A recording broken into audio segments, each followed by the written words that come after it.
Pandemia, eleições, CPI na Assembleia Legislativa. O Ponto Poder de hoje faz uma retrospectiva do que marcou a política aqui no Ceará e no país. E olha, antes do ano acabar, nós vamos ouvir dos parlamentares o que esperar para 2022. Da corrida presidencial à disputa pelo Legislativo, a gente destaca o que vem por aí.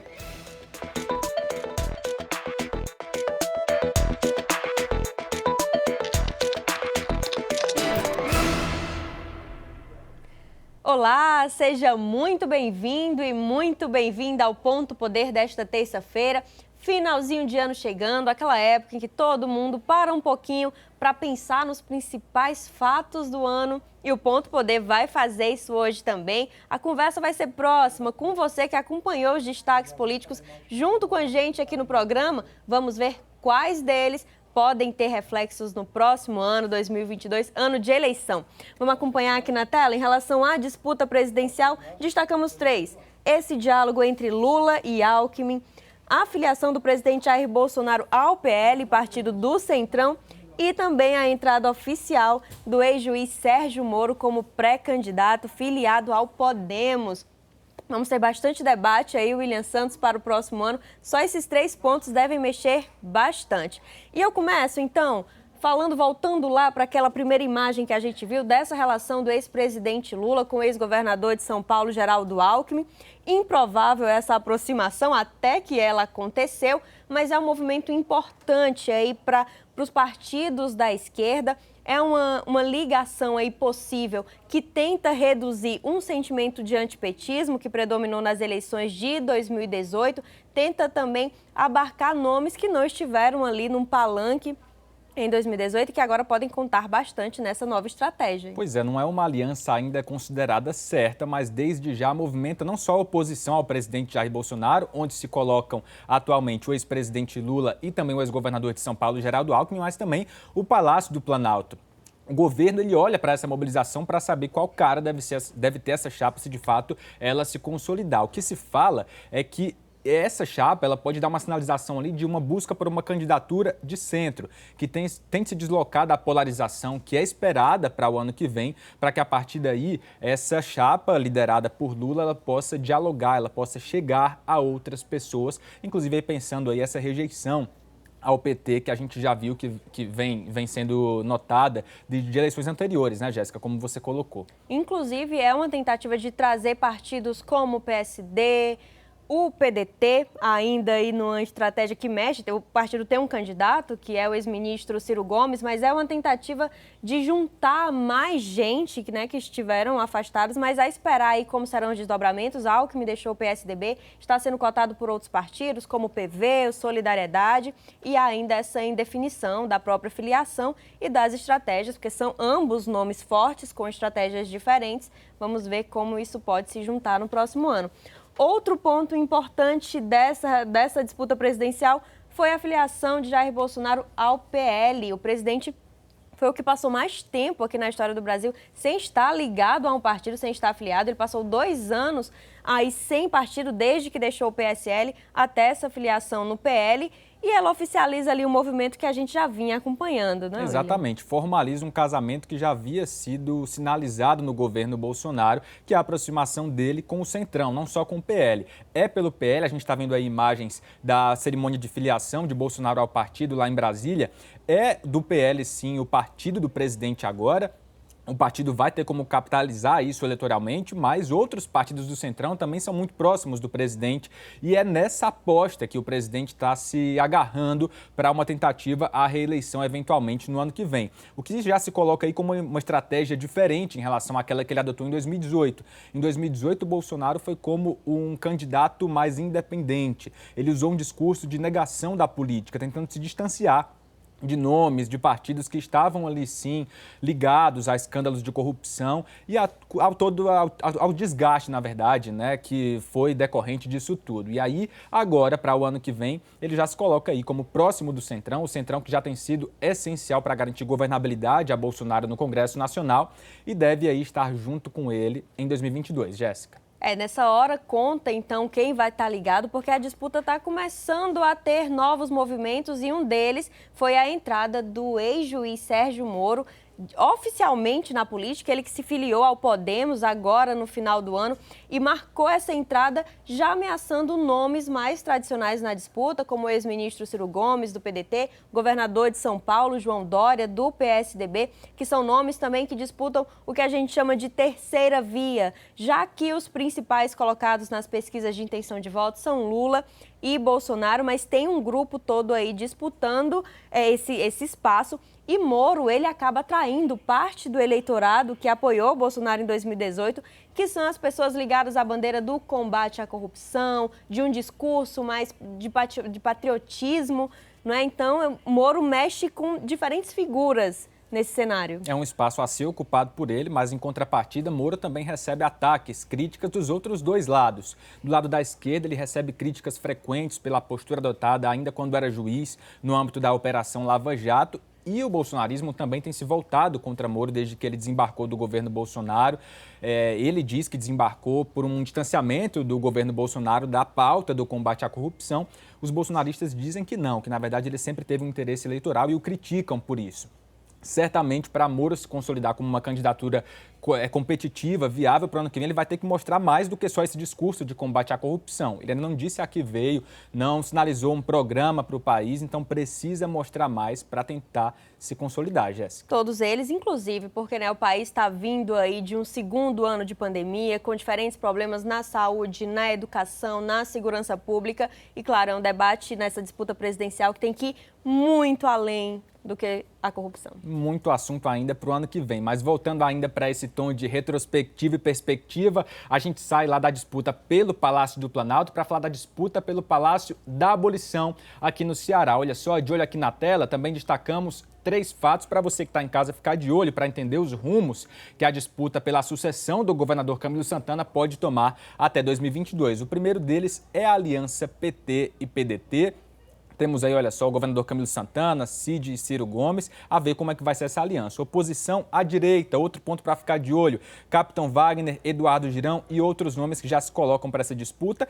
E a existência do partido União Brasil no Ceará, partido que surgiu da fusão do DEM com o PSL, partidos esses que têm posições diferentes no cenário local. Como é que eles vão se comportar para o ano que vem com a existência do União Brasil? A gente vai saber, claro, mais para lá, mas para isso a gente também vai receber uma presença daqui a pouco especial, importante, que esteve conosco aqui no Ponto Poder ao longo do ano e vai também continuar com a gente, né, conversando sobre esse cenário todo.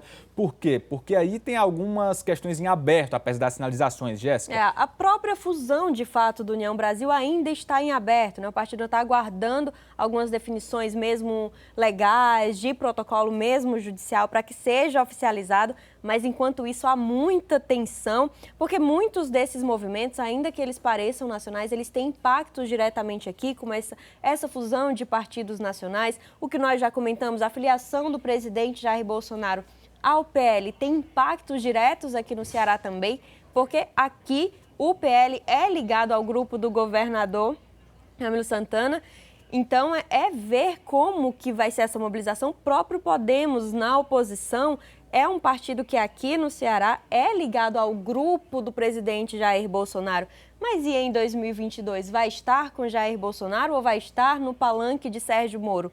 Então, esses pontos que a gente fala dos partidos nacionalmente tem reflexos aqui também, reflexos importantes nessas alianças. Com certeza. Para falar ainda desses reflexos, então vamos chamar ele, olha só, Inácio Aguiar, colunista de política do Diário do Nordeste, que está sempre aqui nas plataformas do Sistema Verdes Mares para falar de política. Inácio, seja muito bem-vindo. Obrigado por participar conosco desse último programa do ano. Vimos aí 3 pontos importantes, aliança PT-PDT, a oposição à direita e também como que vai ficar a União Brasil aqui no Ceará. Destacando esses 3 pontos, o que esperar para 2022, Inácio? Oi, William. Oi, Jéssica. Olha, William, vai ser um ano, de fato, bastante animado, 2022. E o ano de 2021, ele deixou claro alguns movimentos que devem acontecer já no início deste ano. Vamos começar a nossa conversa aqui falando um pouquinho sobre essa aliança entre o PDT e o PT que estão governando o estado do Ceará hoje. Essa aliança ela vem desde 2006, com a primeira eleição do ex-governador Cid Gomes, e ela se manteve a partir de 2014 com a eleição de Camilo Santana. E aí eu diria para você que ela vem acontecendo entre trancos e barrancos, né? Momentos áureos e momentos também de muita dificuldade. E é por conta desses momentos de dificuldade que a gente não sabe, de fato, se essa aliança vai se manter para 2022. Eu diria para você que neste momento é mais crível a gente acreditar que a aliança vai se manter, que o governador Camilo Santana, inclusive, já disse que é o interesse do partido manter a aliança com o PDT em nível aqui estadual. Do lado do PDT, o ex-ministro Ciro Gomes, que é pré-candidato à presidência da República, também já chegou a dar declarações, em entrevista, inclusive, aqui ao Diário do Nordeste, de que a aliança com o PT para 2022 é desejada. Agora, não tem como a gente falar sobre o cenário local, William e Jéssica, sem trazer um pouco do mergulho nesse cenário nacional. Lula e Ciro vêm numa toada desde o início de 2021 de muitos confrontos, né? Muitas vezes até de troca de agressões, tanto entre Ciro e Lula, como também envolvendo outros petistas, como a ex-presidente Dilma, e essa difícil relação nacional pode trazer, sim, impactos à parceria desses dois partidos aqui no Ceará, os dois partidos que integram aí essa coligação que governa o Ceará atualmente. Em relação à oposição à direita, a gente tem visto movimentos também similares de aproximação e também de algumas disputas internas. O deputado federal Capitão Wagner, que hoje está no PROS e deve migrar para outro partido por conta da eleição, ele está ali tentando agregar todas as correntes de direita, tanto o partido PL, para onde o presidente Bolsonaro foi, como também o Podemos do senador Eduardo Girão. Wagner tem feito esse movimento, mas internamente, lideranças ligadas mais ao presidente Jair Bolsonaro têm colocado aí algumas questões para que o Wagner assuma mais esse discurso de bolsonarista. E só para a gente encerrar, a questão do União Brasil vai ser muito importante para a eleição estadual do ano que vem, porque o partido tanto pode ficar na base governista do governo do Estado, como também pode ir para a oposição, e essa definição vai ser muito importante para a gente saber como vai ser o rumo dessa campanha, viu, William? Com certeza, Inácio, certamente uma definição muito importante, a gente vai continuar acompanhando. Muito obrigado mais uma vez pela participação de sempre aqui com a gente no Ponto Poder. E tem ainda uma disputa, olha só, não é só sobre presidência da República, governo do Estado, há disputa também no Poder Legislativo. E aqui tem eleição para a Assembleia Legislativa do Ceará, tem eleição para a Câmara dos Deputados, para o Senado, mas a gente vai destacar alguns pontos de destaque nessa disputa do Legislativo, especialmente para o cargo de deputados, que são fim das coligações, a CPI das associações de militares na Assembleia deve mexer bastante com esse cenário, e as relações familiares aqui na política do Estado. O fim das coligações nós já vimos na eleição de 2020, na disputa pelos legislativos municipais, o quanto movimentou. Porque o que significa? Antes, partidos que se uniam para conseguir eleger mais nomes para as casas legislativas não podem mais. Cada partido agora tem que ser forte por si mesmo, tem que lançar sua própria lista de candidatos dentro de PT, PSDB, PDT, PSB. Cada um tem sua lista de candidatos separados, o que torna a disputa mais acirrada ainda. E é por isso que ano que vem a gente deve ver trocas de partidos. Os deputados eles devem ali migrar para o partido que deve reunir mais condições de que eles possam ser reeleitos. Então é importante a gente ficar de olho a isso. CPI das associações, temos imagens também, um assunto que mexeu bastante na Assembleia durante o ano de 2021. A CPI ela foi instalada para investigar um possível envolvimento das associações militares, de PMs e bombeiros militares, com o motim da categoria ocorrido ainda no ano passado. A base governista é maioria nessa CPI, a oposição ela tem ali uma representação minoritária, mas ainda assim está ali a disputa de forças o tempo todo e a ver quem é que vai sair com mais capital político dessa investigação, que certamente deve mexer nos debates no ano que vem. E vale destacar que esse tema da segurança pública é um tema presente demais nas disputas eleitorais aqui no Estado, desde 2012, desde que aconteceu aquela greve da Polícia Militar em 2011, que acabou alçando nomes hoje importantes na oposição, como o próprio Capitão Wagner.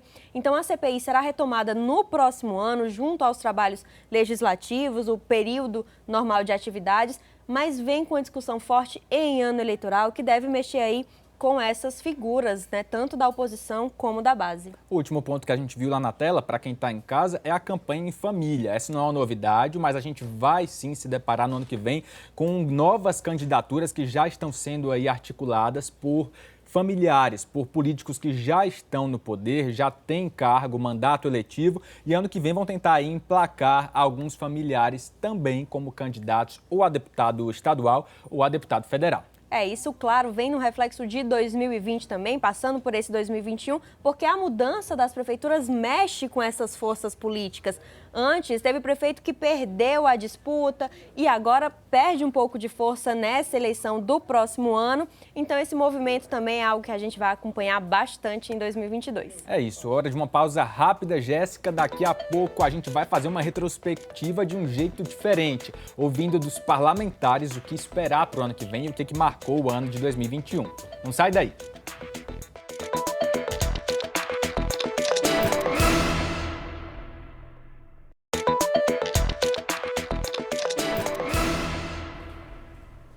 Ponto Poder está de volta e ainda nesse clima de retrospectiva, o Ponto Poder agora vai mais para o Legislativo e para fazer o quê? Ouvir dos próprios parlamentares quais são as expectativas para 2022. William Santos esteve lá na Assembleia Legislativa, subiu e desceu escadas para falar com os deputados e tem aí um conteúdo bem legal para a gente assistir. Faltando pouco tempo para o fim do ano, os próximos dias serão de recesso parlamentar. O Ponto Poder de hoje saiu da redação para vir até a sede da Assembleia Legislativa do Estado, para saber dos deputados o que foi destaque no ano que está acabando e o que a gente pode esperar para 2022.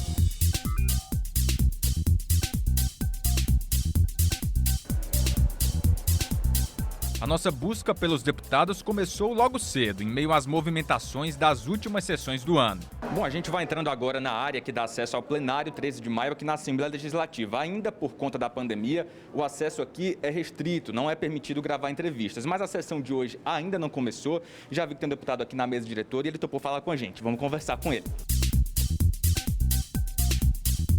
Quem está aqui na mesa diretora é o deputado Osmar Baquite, do PDT. Deputado, vamos conversar com a gente rapidinho aqui no Ponto Poder.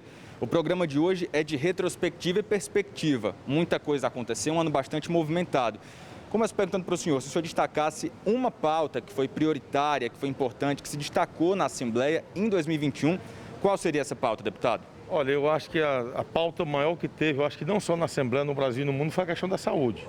Foi a questão da Covid.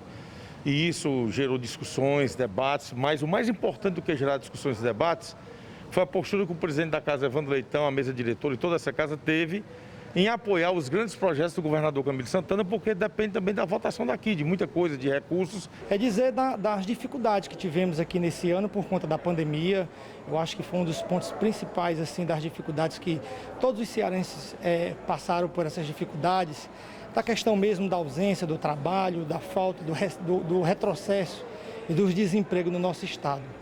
E para o futuro é os investimentos que estão por vir. Sem dúvida, a Assembleia Legislativa do Estado do Ceará vivenciou momentos atípicos devido aos efeitos causados pela pandemia. Tanto na primeira onda, em 2020, mas principalmente na segunda onda, que foi mais forte neste ano de 2021. Nós tivemos discussões e recepcionamos por parte do Poder Executivo várias matérias que vieram em socorro às pessoas que sofreram muito com os efeitos causados pela pandemia. A pandemia, de fato, exigiu do poder público, mas não foi a única pauta por aqui. Do machismo ao orçamento, outros assuntos também chegaram ao Poder Legislativo. Deputado, fazendo retrospectiva desse ano, não tem como não falar de algo muito triste, muito sério, que é a violência contra a mulher. A pandemia evidenciou ainda mais muitos casos. Esse ano a gente viu vários casos envolvendo pessoas públicas, pessoas famosas, sem contar os inúmeros casos envolvendo anônimos que a gente vê noticiados quase que semanalmente. Como membro da bancada feminina, a bancada feminina aqui na Assembleia tem uma atuação voltada a essa pauta, né? O que a senhora acha que a política pode fazer para avançar mais no combate à violência contra a mulher?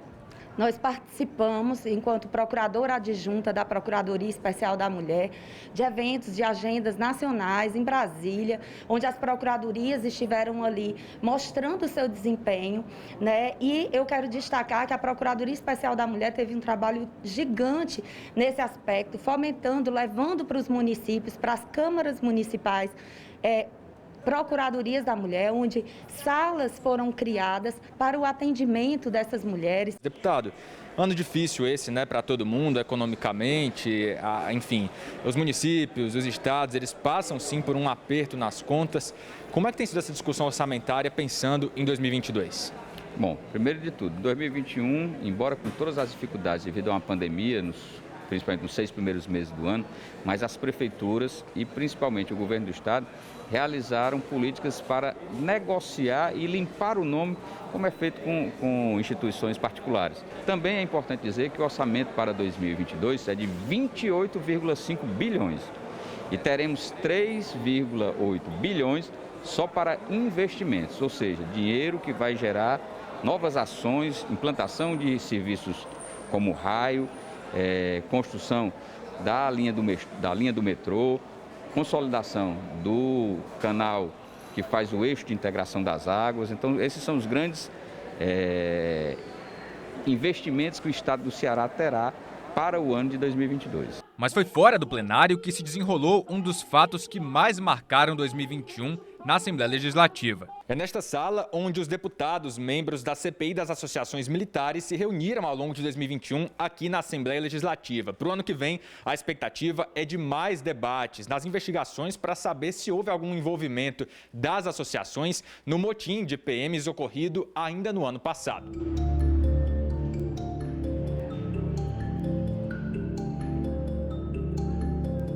E olha, esse CPI foi um dos fatos marcantes aqui na Assembleia neste ano de 2021 e deve continuar pautando os debates no ano que vem. A gente conversa agora com um dos nomes que protagonizaram os trabalhos ao longo deste ano na comissão. É o deputado Eumano de Freitas, do PT, ele que é o relator da CPI. Vamos entrar aqui no gabinete dele.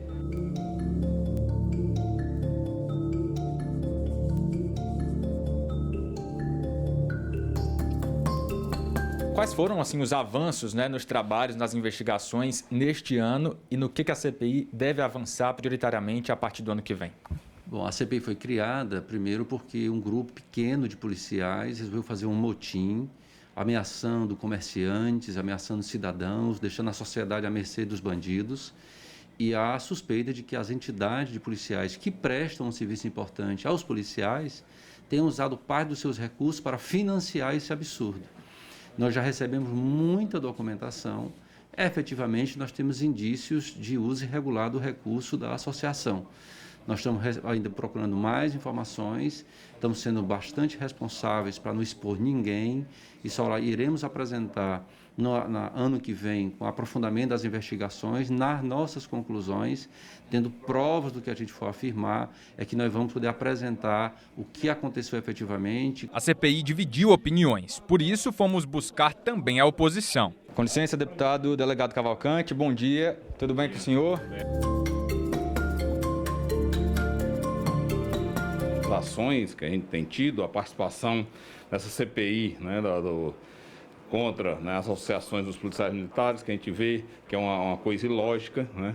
Também lutamos muito, inclusive eu como suplente, o Noel como titular, a gente lutando muito para mostrar para a população que isso é um caso mais de política do que de apuração, e a oposição aqui faz uma oposição responsável, construtiva. E para 2022 não tem como não falar de eleição. Na base governista e na oposição, a disputa é assunto desde já. Outro ponto que deve ser aí motivo de muita conversa é a aliança PT e PDT em âmbito estadual. Qual que é a sua defesa nesse assunto, deputado? Acha que os dois partidos saem juntos para o governo do estado também em 2022? Eu não só defendo, como acredito nessa manutenção em nome do estado do Ceará. A política, a disputa, ela é saudável, mas a gente tem que pensar no estado como um todo. Eu não vejo nenhuma dificuldade o PDT ter o candidato a governador, desde que seja o nome que unifique o PT, desde que seja um nome que tenha um histórico de compromisso, de convivência harmoniosa e respeitosa com o PT e com o nosso candidato a presidente, o companheiro Lula. Se isso se colocar à mesa, nós efetivamente podemos construir uma relação conjunta e manter a aliança, que, penso, é o desejo do PT. Quem também deu uma pausa aqui nos trabalhos para conversar com a gente foi a deputada doutora Silvana, do PL, que faz parte da oposição aqui no Ceará. Deputada, a gente está falando aí de retrospectiva, perspectiva, não tem como deixar de falar da mudança que ocorreu no PL. Né? O presidente Jair Bolsonaro, do qual a senhora é aliada, ele se filiou ao partido para já com vistas às eleições do ano que vem. E aí aqui ainda há uma indefinição, né? O PL, ele tem um grupo que é hoje o grupo que comanda o partido no Ceará, que é alinhado ao governador Camilo Santana, e tem o grupo da oposição que deve crescer no partido.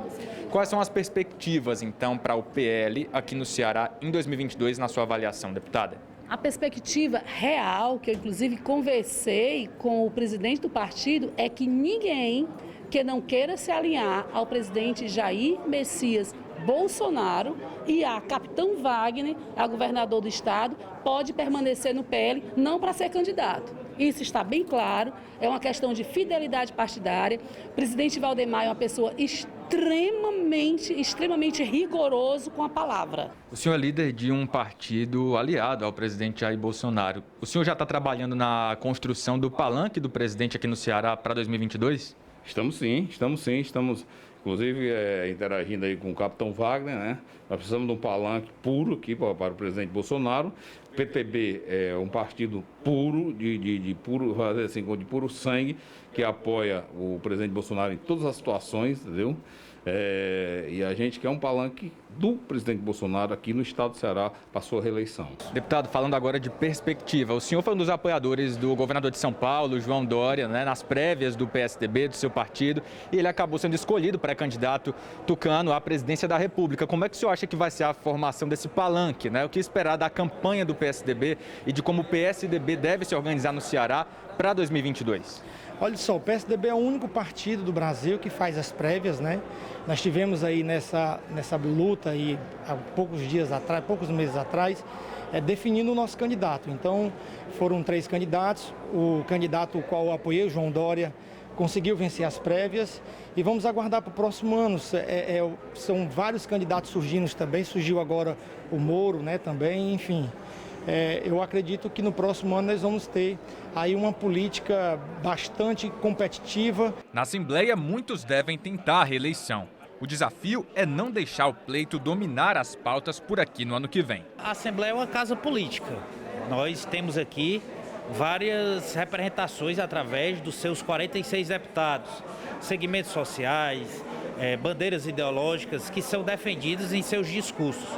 E é natural que, com a proximidade dos processos eleitorais, esses debates se afloram.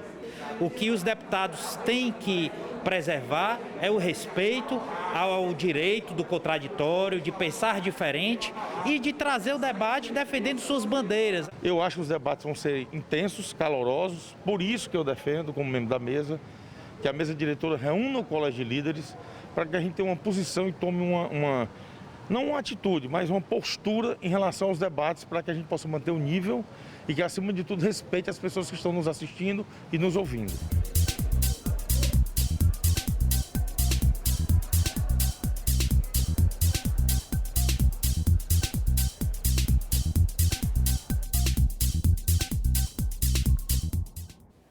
Está extensa a lista de pautas para o ano que vem. Quem também está de olho em todas elas é o nosso chargista, o Tiagão, que não poderia ficar de fora do último ponto poder do ano. Vamos ver a charge que ele preparou para a gente.